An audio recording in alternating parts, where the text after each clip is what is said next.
اللہم تقبل منی، اگر اپنی قربانی خود ذبح کر رہا ہے، منی وعن اہلی، اللہ میری طرف سے اور میرے اہل کی طرف سے اس کو قبول کر لے. اور اگر کسی اور کی طرف سے کر رہا ہے تو اس کا نام جیسے اللہم تقبل ان عبداللہ وعن اہلہ، عبداللہ اور اس کے گھر کی طرف سے اس کو قبول کر، یہ کہہ کر پھر جو ہے نا شروع پھیر دینی چاہیے. شیخ صاحب آپ نے قربانی کا طریقہ تو بتا دیا، لیکن دعا جو مسنون ہے اس کا ذرا.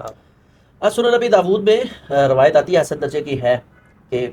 جب جانور کو لٹا دیا جائے تو اس کی طرف پھر جو ہے نا وہ دعا پڑھی جائے مسنون، انی وجہت وجہی للذی فطر السماوات والارض حنیفا وما انا من المشرکین ان صلاتی ونسکی ومحیای ومماتی للہ رب العالمین لا شریک لہ وبذلک امرت وانا اول المسلمین. یہ دعا پڑھ کے پھر جو ہے بسم اللہ اللہ اکبر کہیں، اور اس کے بعد